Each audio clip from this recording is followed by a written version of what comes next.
Search, rescue and recovery workers in New York City battle a horrible stench and more flash fires in the debris. And their hope begins to fade of finding anyone else alive. We're at war. There's been an act of war declared upon America by terrorists. More strong words from U.S. President George W. Bush, mixing compassion with resolve as we see the first pictures from inside the Pentagon. Patriots from distant ages, seen so longing. And America begins to bury its dead. And it is just the beginning. I'm Michael Holmes. That's right, and I'm Colleen McEdwards at CNN Center. This is CNN's continuing coverage of America's new war, and we want to get you right to some late developments in the investigation. The FBI has arrested a second man in connection with the attacks on the World Trade Center. He was arrested as a material witness in Jersey City, New Jersey, late Saturday. Now, police say there that the man was taken into custody at an apartment. We don't know his name, age, or nationality at this point. Also, Justice Department sources say one of the hijackers was connected to last October's attack on the USS Cole. And U.S. officials say that even before Tuesday's attacks, the FBI was searching for two of the hijackers because of their connection with suspected terror mastermind Osama bin Laden. Now, our Eileen O'Connor reports there is also some evidence emerging of links between the hijackers and the attack last year on the warship, the USS Cole. They booked the tickets on American Airlines Flight 77 from Washington to Los Angeles on Travelocity, using a New Jersey address, mailboxes, etc. And names U.S. officials confirm were known to them: Khalid al-Mihdhar and Salim al-Hamzi. Once on board, together with al-Hamzi's brother and an old roommate, a known pilot, they took over the flight, crashing it into the Pentagon. Within minutes, the facade of a symbol of American strength crumbled.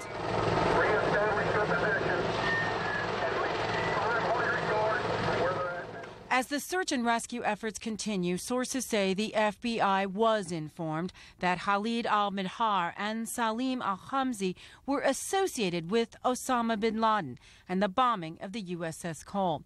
One source confirms they had concrete evidence al-Mihdhar had met with a man who was later involved in the attack on the Cole. One was kind of short and the other two was tall. Al-Mihdhar was a frequent visitor of al-Hamzi and his brother Nawak in the San Diego apartment complex. They was always together. If they left, it was together. They come back, they together. They hung out a lot at the pool, despite telling their neighbors they were studying at a nearby college. You'll see three of them in the pool swimming, or you'll see the dude always looking out the window, another one outside the door on the phone. At one point, they left, telling one landlord they were in Arizona, living in different cities at different addresses. As it turns out, rooming with another hijacker aboard that plane, Hani Hanjour. Hani attended this flying school, CRM, Cockpit Resource Management, but left without a certification. He's kind of a waste of time. He wouldn't show up for flights on time, didn't do his homework. Not a promising student, but skilled enough to carry out the mission. Eileen O'Connor, CNN, Washington. Well, the Justice Department has released more information about the alleged hijackers and the terrorist network thought to have sponsored Tuesday's attacks. CNN has obtained photos of 8 of those suspected hijackers. Let's show them to you now. From American Airlines Flight 11, which targeted the World Trade Center's North Tower, there's Mohammed Atta, Walid al-Sheikhi, Abdul Aziz Al-Amari and Walid M. al-Sherhi. From United Airlines Flight 175, now that's the one that targeted the World Trade Center's South Tower, Marwan al-Shehi. And from United Airlines Flight 93, that's the one that crashed in rural Pennsylvania. The photos before you are Saeed al-Ghamdi, Ahmed al-Haznawi and Ziad Samir Jarrah. Well, U.S. President Bush says the nation needs to temper its anger with patience. He says the battle against terrorism will not be brief, nor will it be painless.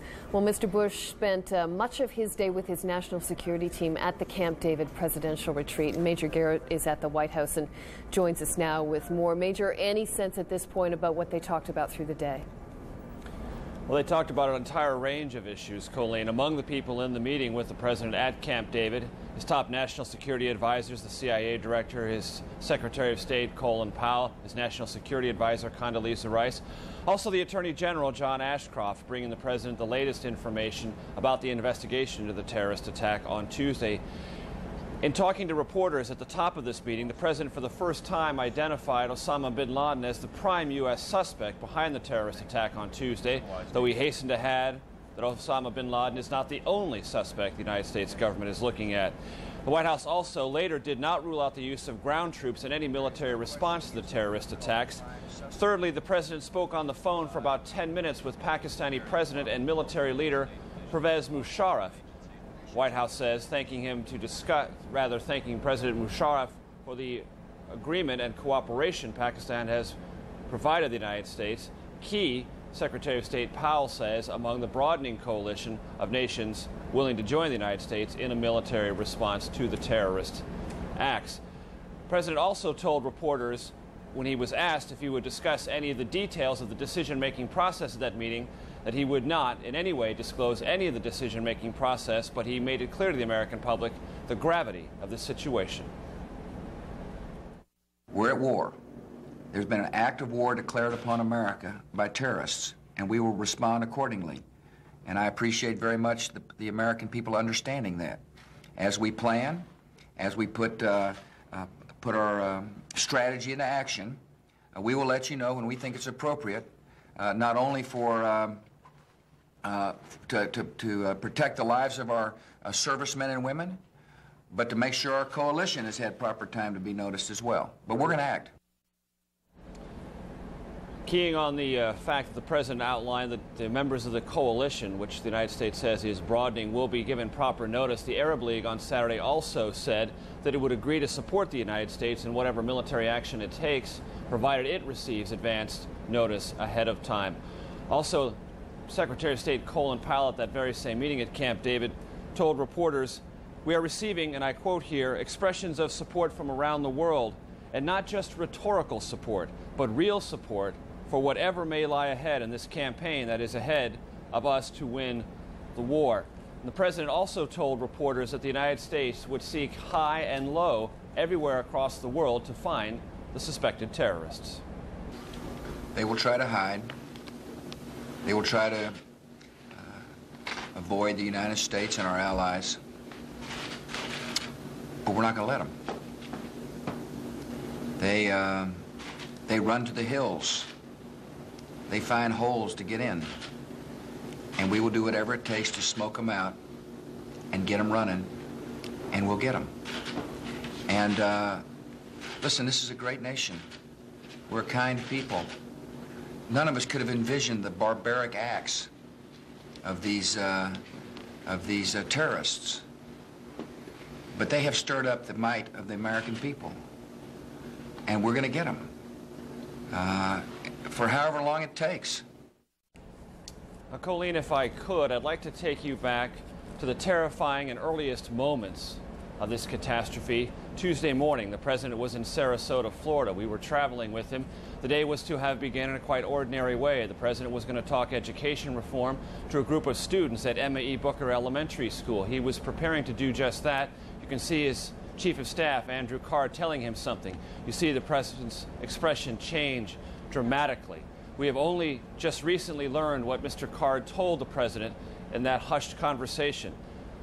Mr. Card said to the president, and you should understand that the president by this time already knew that one jet airliner had already crashed into the first tower of the World Trade Center. But Mr. Card leaned over and said, a second plane hit the other tower, and America's under attack.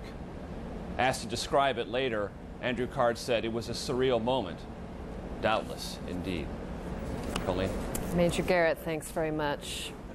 Well, U.S. officials planning tactics for what it is calling a new war, as Major has told us. Also, the Pentagon is preparing to call up more than 35,000 reservists to protect U.S. territory and to help in the recovery effort in New York and at the Pentagon as well. Well, this operation has been dubbed Noble Eagle, and Mark Potter joins us now live from the Pentagon with details on this. Mark, what can you tell us?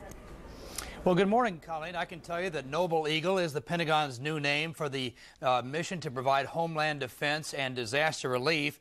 It does not cover any military attack on terrorism that may come in the future. And by the way, no indications here at the Pentagon that such an attack is imminent. Now, examples of Operation Noble Eagle include the warships that are patrolling along the east and west coasts of the United States, the combat air patrols over Washington, D.C. and New York City, increased security at the ports, the seaports around the country, and the use of the Navy hospital ship, the Comfort, to provide lodging for rescue and recovery workers in New York City. The Pentagon plans to activate some 35,000 reservists for Operation Noble Eagle, and most of them should be getting their notices in a few days.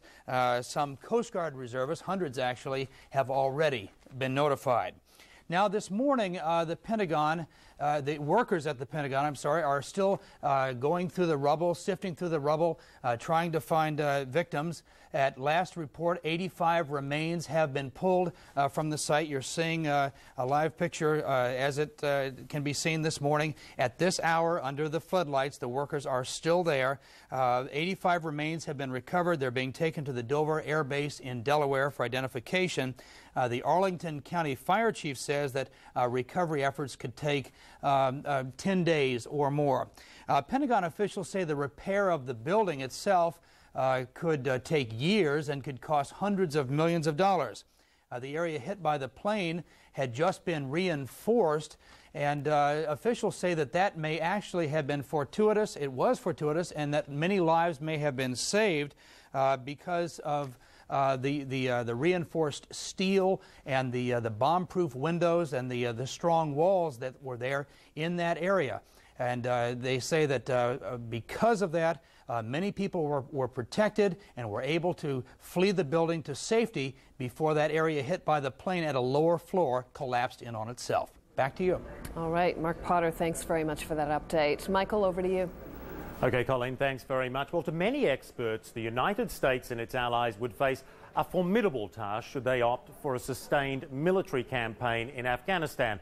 It's not on the cards at the moment. It is a possibility. Let's have a look at the map briefly. This is the area they refer to as the Arc of Crisis. Others call it simply a rough neighbourhood.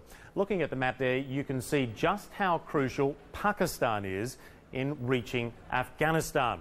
And so far, the Bush administration is happy with the cooperation being promised by Pakistan and Islamabad. Let's listen in.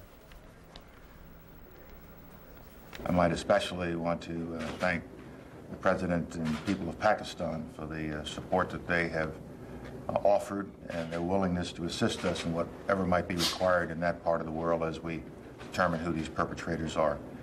It's a coalition that will stay intact, that will be built upon over time, and what we have to do is not just go after these perpetrators and those who gave them haven, but the whole curse of terrorism that is upon the face of the earth. And this is a campaign that we have begun this week, and we will stick with it until we are successful. So how comfortable is Pakistan to be enlisted as an ally of the United States in what President Bush describes as the first war